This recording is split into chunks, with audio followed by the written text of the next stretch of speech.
Viver traz grandes desafios.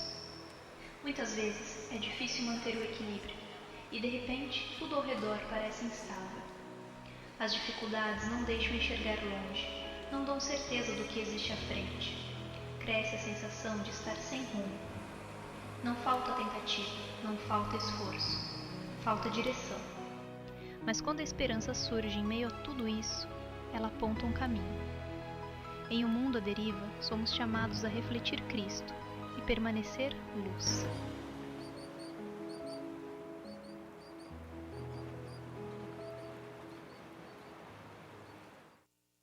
Domingo de feriado prolongado, nós temos um grupo grande lá em Retiro.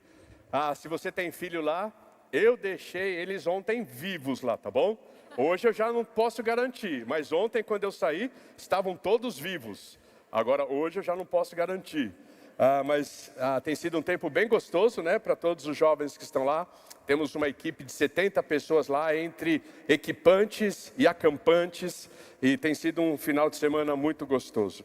E nós vamos prosseguindo aqui na nossa série de mensagens. Hoje nós vamos começar a mensagem que vai terminar domingo que vem, tá bom? Então você não pode faltar domingo que vem, senão você vai perder a continuação. Mas abra sua Bíblia em Mateus capítulo 5. Eu quero ler com você o versículo 13.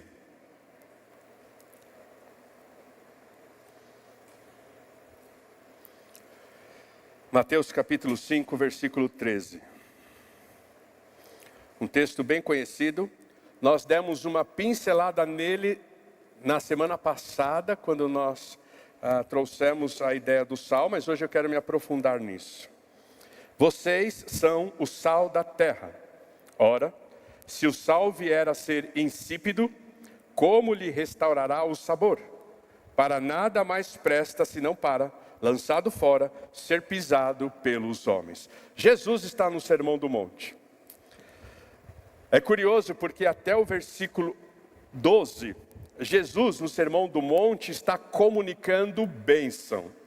Se você gosta de ouvir bênção, se você gosta de ver Jesus comunicando bênção, você tem que ler, reler, memorizar, aplicar a Mateus capítulo 5, dos versículos 1 até o versículo 12. Aqui, Jesus no Sermão do Monte está comunicando bênção. Curiosamente, a partir do versículo 13, Jesus está comunicando responsabilidade. Parece que todo aquele que é abençoado, ele precisa abençoar. Então, eu recebo bênção e isso gera responsabilidade. Então, se você gosta de ouvir bênção, se você gosta de receber bênção, se você gosta de viver debaixo da bênção, você tem que entender que todos aqueles que ouvem bênção, recebem bênção, vivem debaixo da bênção, têm responsabilidades. É exigido dele responsabilidade. E é isso que Jesus está fazendo. Ele comunicou bênção e agora está comunicando responsabilidade. E como discípulos de Jesus, nós temos uma responsabilidade. Uma responsabilidade de sermos sal. Agora veja que curioso. O texto bíblico não diz assim, você é sal. Não, olha o texto bíblico. O que o texto bíblico diz? Vocês são sal. É curioso isso, porque me parece que Jesus está aqui valorizando e trazendo também a responsabilidade para nós da vida comunitária. Eu fora da igreja não sou sal. Eu no convívio da igreja e com a minha igreja nós somos sal no coletivo. Eu como discípulo individual, tentando viver a minha individualidade, tentando viver a minha vida fora do aprisco, fora da igreja, achando que eu não preciso de igreja, só preciso de Cristo, eu cometo um grande erro porque eu deixo de ser sal. O sal traz consigo o sentimento, ou Jesus traz consigo o sentimento de que sal está no coletivo. Vocês são sal, nós estamos unidos. Como dito popular aí, a união faz a força. Mas a união nos torna sal. A igreja consciente disso, ombro a ombro, nós unidos, nós como irmãos em Cristo, vivendo uma unidade, nós somos salvos. Nós, então, trazemos uma novidade de vida à comunidade e comunitária. Eu preciso trazer isso, resgatar isso novamente e entender isso. E Jesus está dizendo então que é desta forma, juntos, que nós podemos mudar uma sociedade, nós podemos conservar uma sociedade, nós podemos então trazer alegria para uma sociedade quando nós vivemos uma vida comunitária sadia, uma vida comunitária correta. Agora, muitas vezes, quando nós vamos no mercado e você vai procurar sal, o sal fica aonde no mercado? Que posição do mercado o sal fica? Nas gôndolas do corredor, nas gôndolas que vai para o caixa? Ali que fica o sal? Quando você entra no mercado, é o primeiro ingrediente que você encontra no mercado? É o sal? Não, existe uma jogada de marketing, vocês sabem disso, né? O mercado ele é disposto de uma maneira pensada, né? De maneira que aquilo que talvez seja menos relevante, ou menos influente, ou menos essencial, agora falando sobre alimento, esteja na frente. Aquilo que é mais supérfluo, esteja na frente. Esteja nas gôndolas do caixa, para você pegar aquele chocolate de última hora, para você pegar então aquela bala de última hora, para você pegar aquela necessaire de última hora, que talvez você não precisava, talvez você não queria comer, mas está lá na fila do caixa, meia hora, o chocolate olhando para você, você olhando para o chocolate, ele me venceu, vou levar esse chocolate. Agora, quando você vê os produtos essenciais eles estão às vezes no fim do mercado. E às vezes nas prateleiras mais baixas. Porque você vai procurar. Assim como hoje nos mercados, o sal ele fica no fundo do mercado e nas prateleiras embaixo para nos lembrar que é um produto essencial. No primeiro século, quando Jesus declarou isso, o sal também era um produto essencial. Era essencial porque tinha poder de moeda, tinha poder de troca. Com sal a gente comprava, com sal a gente vendia. Era essencial porque tinha o poder de conservação. Era essencial porque tinha o poder de preservação. E tantas outras questões. Mas quando Jesus diz que nós somos sal, Ele está querendo nos lembrar que a igreja de Cristo Jesus não foi estabelecida para ser conhecida, para ser famosa, mas ela foi estabelecida para ser essencial, para ser relevante, para fazer diferença na vida da sociedade. Porque eu percebo que nem tudo que é famoso é essencial, nem tudo que é conhecido é essencial. Quer um exemplo? Qual é o lanche mais conhecido da face da terra? Quase que tem em todos os lugares do mundo. Qual que é o lanche mais conhecido? McDonald's. Mas ele é essencial? Ele é nutriente? Ele preserva a sua saúde? Ele tem vitamina? Mas ele é o quê? Famoso. Mas ele é essencial? Você quer ser famoso ou essencial? Aí você fala assim, pastor, todo famoso é essencial. Não. Mas todo aquele que faz diferença, em alguma forma e de algum momento vai se tornar conhecido.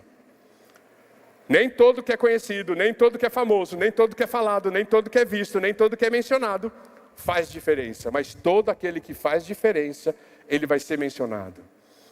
E é isso que Jesus está falando no primeiro século.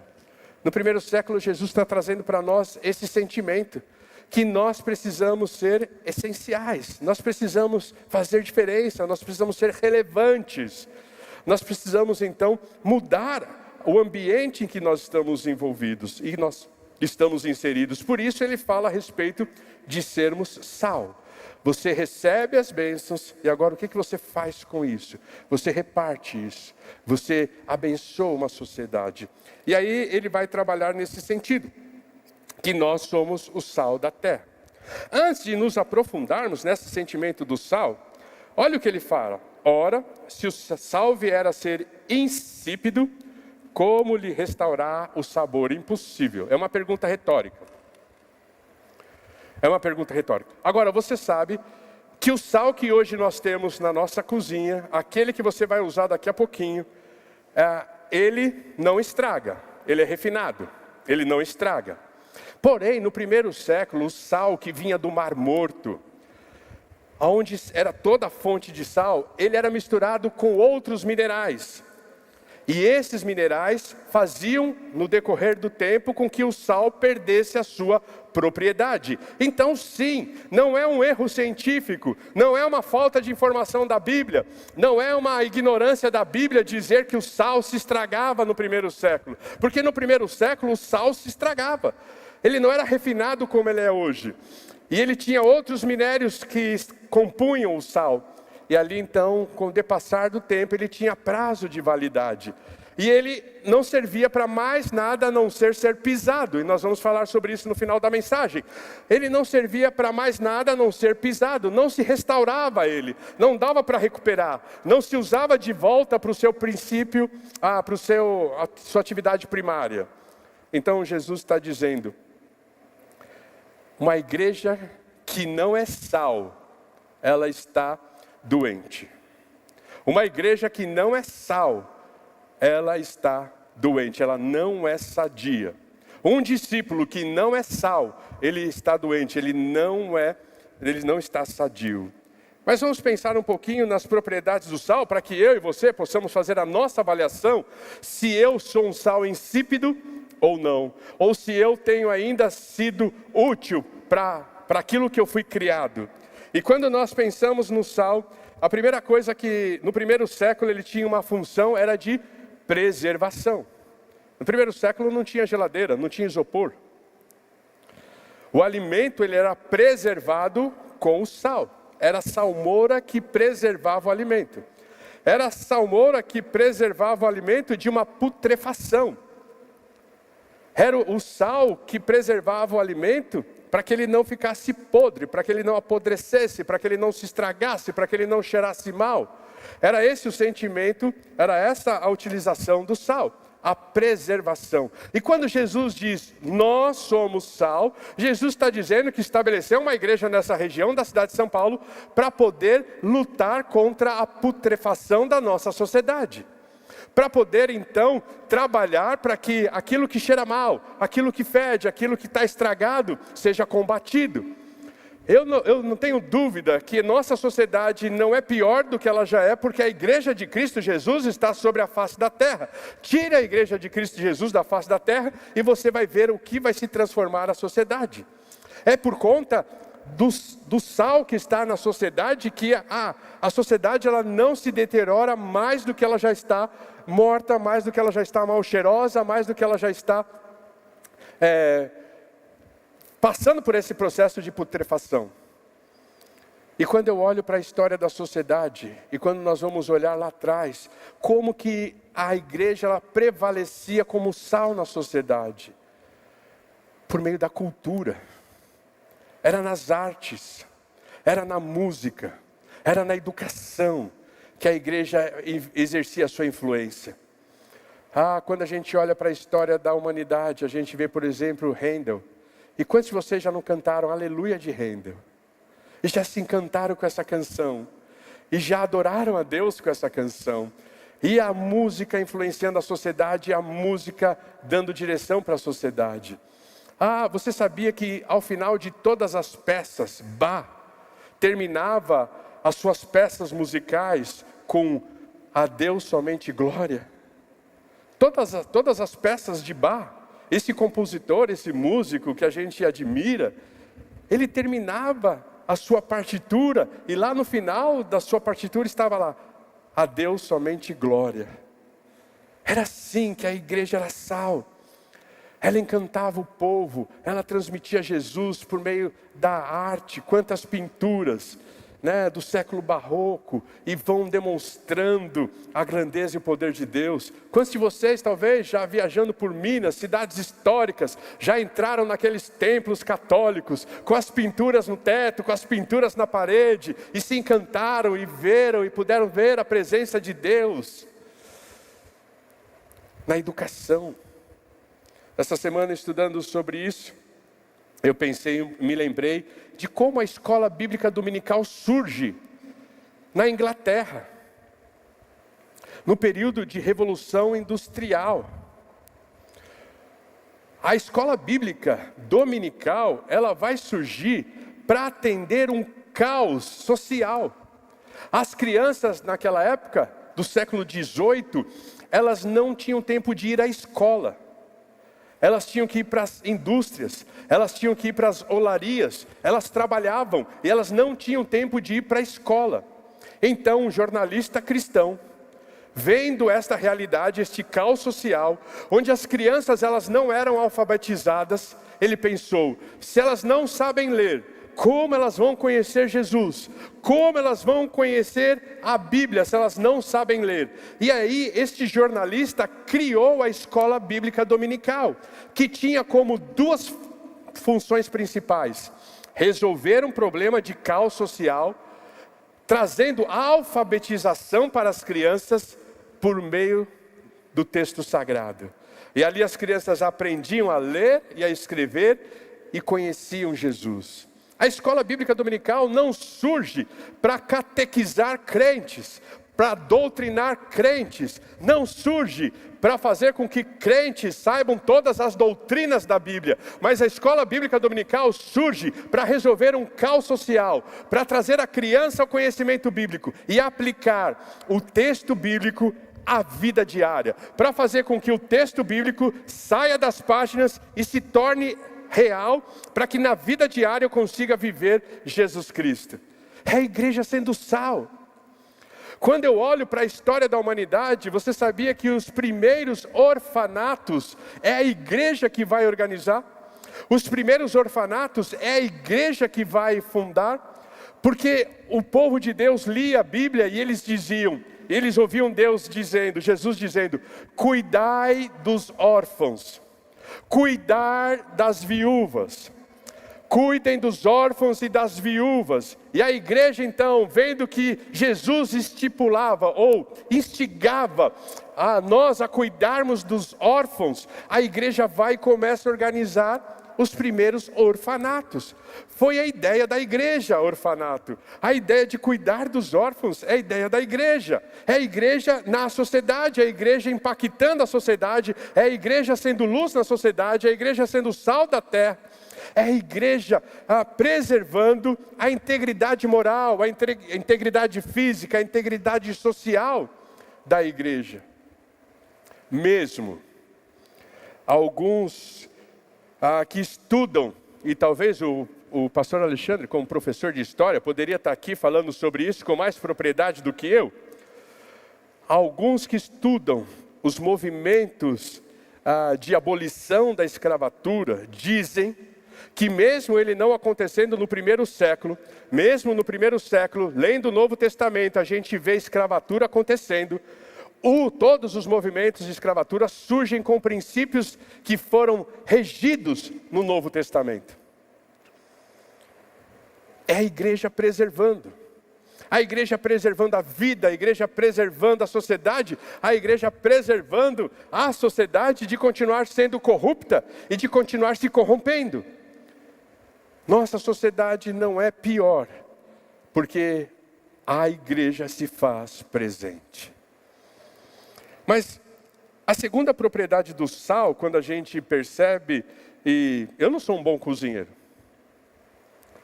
Agora, nesses últimos tempos, porque está em moda, né? A gente precisa comer ovo, né? Para ter uma vida saudável, né? Então, eu tive que aprender a fazer ovo mexido. Então, eu já sei fazer ovo mexido. Não morro mais de fome, igreja. Já me considero um excelente cozinheiro, né? Já não morro mais de fome. Aprendi a fazer ovo mexido para tomar no café da manhã um ovo mexido. Às vezes ele queima, mas tudo bem. Fica preso na frigideira, mas tudo bem. Não sou um grande cozinheiro, mas eu gosto muito de comer. Por isso, eu costumo dizer, olha, eu não sei cozinhar, não quero aprender a cozinhar, mas não tenho raiva de quem cozinha, porque senão eu estaria lascado, né? Mas a gente sabe o mínimo de sal. E a gente sabe, por exemplo, que sal, ele realça sabor. Não é o que dá sabor, mas ele realça o sabor. E quando nós pensamos nisso, Jesus Cristo está nos lembrando que, de fato, aquele que é sal da terra, ou se uma igreja é sal da terra, se juntos somos sal da terra, nós somos sal da terra para realçar o sabor. realçar o sabor de um ambiente, realçar o sabor da vida, realçar o sabor do convívio familiar, realçar o sabor do convívio na empresa, realçar o sabor do convívio na sociedade. Nós deveríamos ser o povo que, ao chegarmos no ambiente, a gente deveria transformar aquele ambiente. Se o ambiente está pesado, chegou o sal da terra, a gente transforma aquele ambiente leve. Talvez você fale assim: pastor, acho que eu estou pensando em sair da minha empresa. Mas por que você está pensando em sair da sua empresa? O ambiente lá está muito pesado. Falei: não saia. Não saia. Mas como, pastor? Lá é difícil. Eu sou perseguido, o ambiente é pesado. As pessoas são carrancudas. É uma cobrança exagerada, exacerbada. Estou pensando em sair. Não saia. Mas o ambiente não dá. Seja sal. Quem vai transformar esse ambiente? Quem vai trazer leveza para esse ambiente? Quem vai sorrir quando todo mundo só está querendo chorar? Quem vai ter esperança quando todo mundo já está sem esperança? Quem vai ter perspectiva de futuro quando ninguém consegue ver uma luz ao final do túnel? É nós que somos sal da terra. É nós que deveríamos então estar levando esse ambiente de leveza para onde nós formos. A gente vê isso, por exemplo, em velório. Você vai aí para qualquer sala de velório. Você vai aqui para o Vila Formosa. Frequento muito pouco Vila Formosa, né? Frequentei mais ali perto de casa. O cemitério perto de casa. E ali você tem 6 salas, né, de velório. Você chega no cemitério. Você coloca o seu carro no estacionamento. Você olha para o velório, para as salas que estão os corpos sendo velados. Você fala: acho que ali tem crente. Acho que aqui não tem crente não. Ali tem crente. Por quê? Porque até mesmo no velório de crente, há leveza. Até mesmo no velório de crente, a gente se permite contar uma piada. Outro dia, isso é um bom tempo atrás, um pai de um irmão da nossa igreja faleceu. E eu gostava muito daquele irmão. Gosto dele ainda até hoje, tenho muito carinho por ele. E eu fui para o velório dele, fui para o velório do papai dele. Mas sem eu perceber, eu comecei a dirigir aquele momento, aquele ato fúnebre. Comecei a exercer o meu ofício como pastor. E eu fiz como eu sempre faço. Achei que estava fazendo como eu sempre faço. E terminei o velório. Quando terminou aquele ato fúnebre, o irmão, minha ovelha, ele pegou pela minha mão e disse assim: pastor, eu preciso conversar com o pastor. Me pegou e me levou para fora. Eu falei assim: o que será que eu fiz de errado? O que será que eu falei que eu não deveria ter falado? Ele falou assim: pastor, eu quero agradecer ao Senhor, porque eu nunca estive num velório onde o pastor celebrou o ato com um sorriso no rosto. Mas eu não percebi que eu estava com um sorriso no rosto. É que eu senti que era um momento natural. Eu estava em família.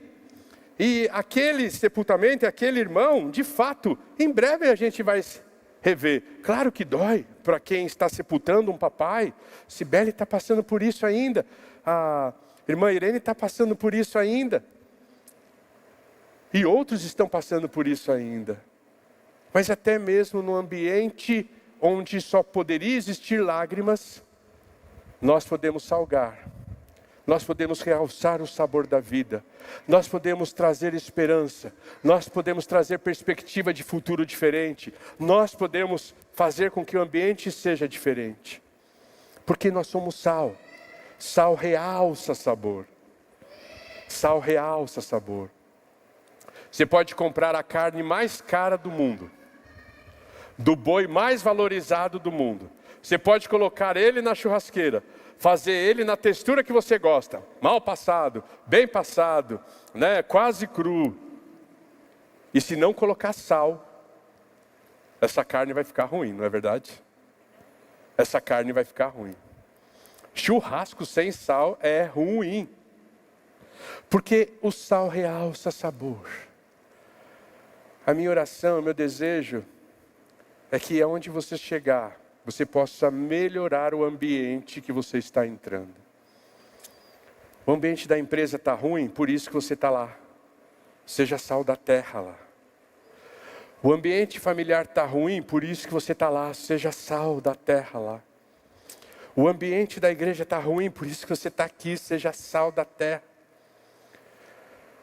Os seus vizinhos, o ambiente com seus vizinhos não é bom. A rua está em pé de guerra, o condomínio está em pé de guerra. O vizinho de cima fica pisando na sua cabeça e te atormentando.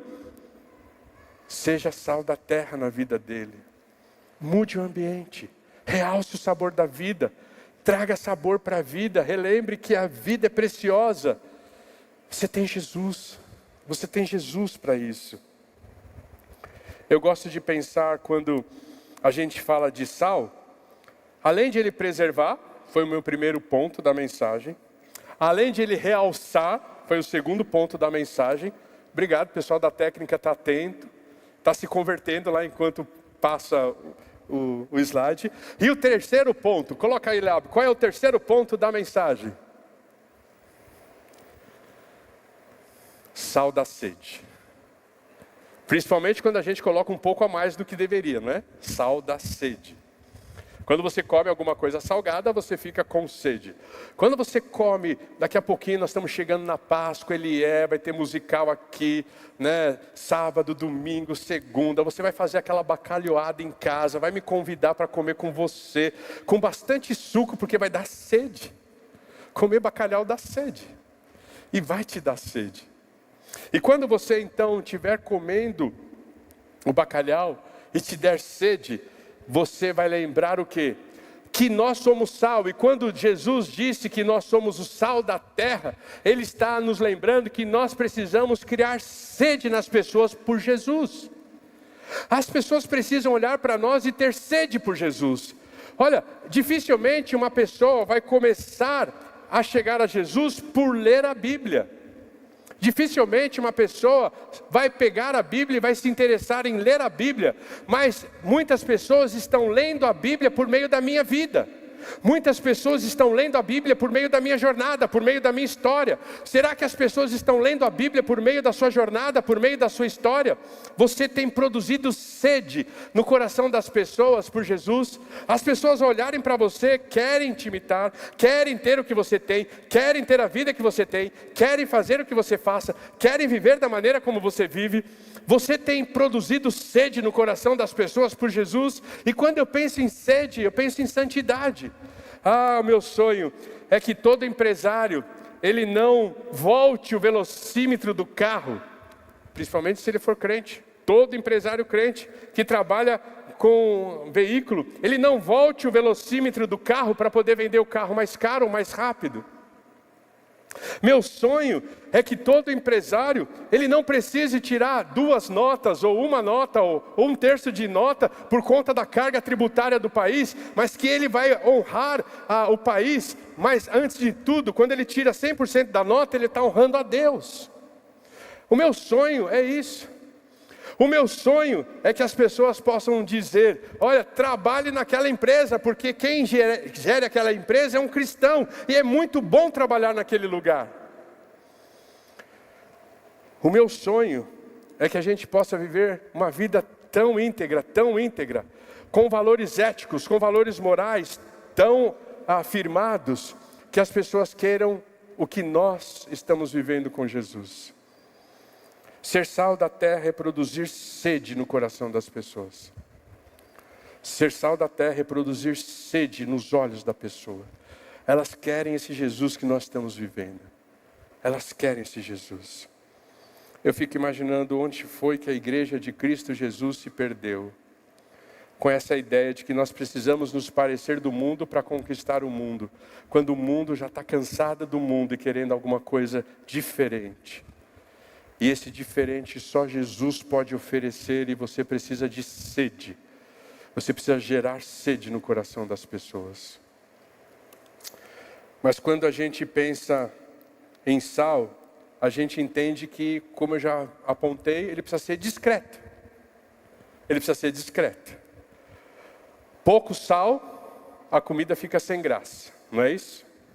Você vai lá, né, vai pôr um pouquinho mais de sal, porque para o seu gosto ficou com pouco sal. Muito sal, a comida fica intragável. Não dá para comer com muito sal. Então, precisa ter o sal na medida certa. Ele precisa ser discreto. Quando o sal é discreto, ele me ensina um princípio.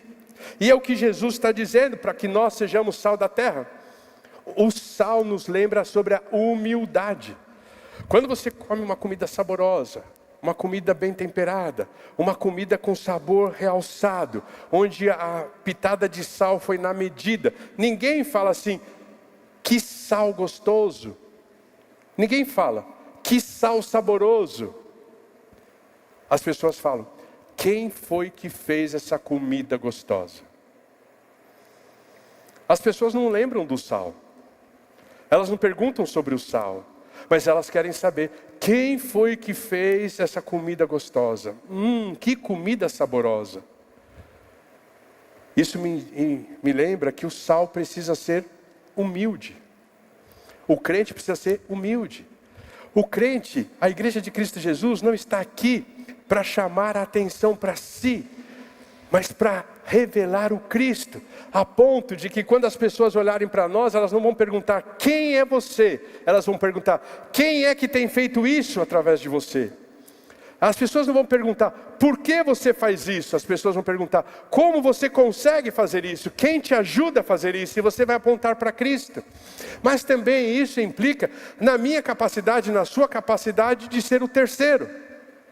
Deus sempre em primeiro lugar. O meu próximo sempre em segundo lugar. E eu sempre em terceiro lugar.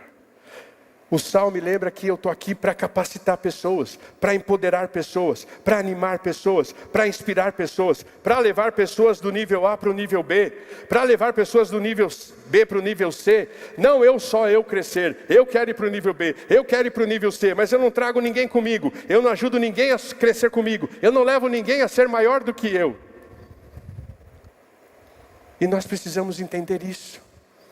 Que o sal, ele é discreto. E essa discrição nos lembra que somos humildes. Que o sal tem nos chamados a ser humilde. Nós precisamos ser humildes. Sem humildade, nós não fazemos diferença na vida de pessoas. E por último, o sal precisa de contato. Quando a gente olha lá para trás na preservação, o sal, ele era esfregado no alimento. Ele era esfregado na carne. Ele era esfregado no alimento. O sal precisa de contato. E anos atrás, uma autora, ela usou uma expressão que na missiologia tem sido repetida ano após ano, século após século, tempo após tempo. Sal não pode ficar no saleiro. Sal não pode ficar no saleiro. Se você é sal que gosta do saleiro, você já perdeu a sua função. Você já perdeu a sua propriedade. Você já ficou insípido. Sal não foi feito para ficar no saleiro. Sal foi feito para ter contato com uma sociedade corrupta. Sal foi feito para ter contato com ambientes pesados. Sal foi feito para ter contato com pessoas que não conhecem Jesus. Sal foi feito para ter contato com pessoas que precisam ser encorajadas, incentivadas, empoderadas e saírem do seu status de comodismo. E muitas vezes nós estamos vivendo um cristianismo de sal no saleiro. É gostoso vir para o saleiro. É gostoso ouvir boa música no saleiro. É gostoso ouvir uma mensagem no saleiro. É gostoso tomar café no saleiro. É gostoso ouvir uma boa aula no saleiro. É gostoso abraçar irmãos no saleiro. Mas nós não fomos feitos para ficar no saleiro. O sal no saleiro não tem função nenhuma. O sal no saleiro não muda uma sociedade, o sal no saleiro não impacta uma sociedade, um sal no saleiro não transforma uma sociedade. Nós fomos feitos para sairmos do saleiro e assim fazermos diferença e fazermos o impacto e criarmos o impacto que precisamos criar. Por isso, na manhã de hoje eu quero perguntar a você, o quanto você tem sido sal fora do saleiro? O quanto você tem sido sal fora desta realidade? O quanto você tem sido sal fora do saleiro? O quanto isso tem transformado a sua vida, o quanto isso tem mudado a sua história. Na manhã de hoje, eu quero convidar você a repensar o seu cristianismo. Você tem preservado a sociedade da putrefação? Você tem realçado o sabor da vida? Quando você chega, o ambiente fica melhor ou pior? Porque tem algumas pessoas que quando chegam no ambiente, ele é sal. Mas às vezes ele é sal grosso, né, irmãos? É sal grosso na empresa, é sal grosso na família, é sal grosso com os amigos. Não queira ser sal grosso, não. Você tem produzido sede nas pessoas por Jesus? Você tem sido humilde? A ponto de ter orgulho da sua humildade? Porque tem gente que tem orgulho de ser humilde, né? Você tem sido humilde? E eu quero terminar lembrando a você. Quando a igreja perde o sabor, o mundo não a persegue, apenas passa por cima. Por que eu estou dizendo isso?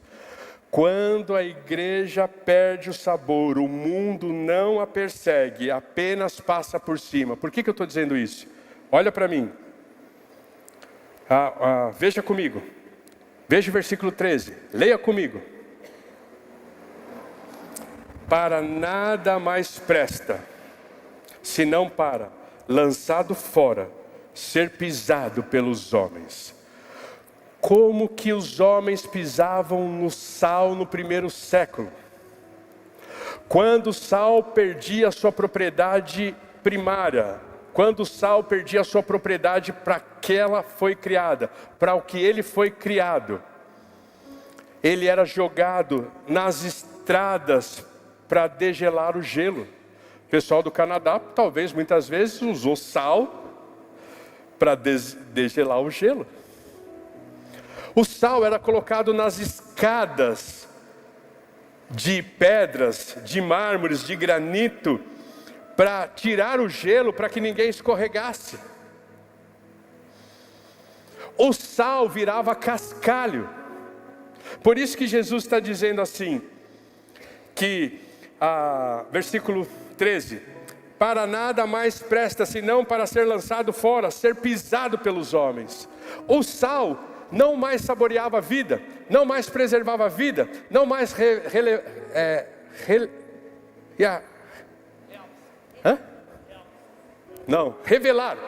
revelar a sua humildade. O sal virava cascalho para ser pisado, para que ninguém caísse, para que ninguém se machucasse. Você quer ser pisado? Ou você quer ser influente?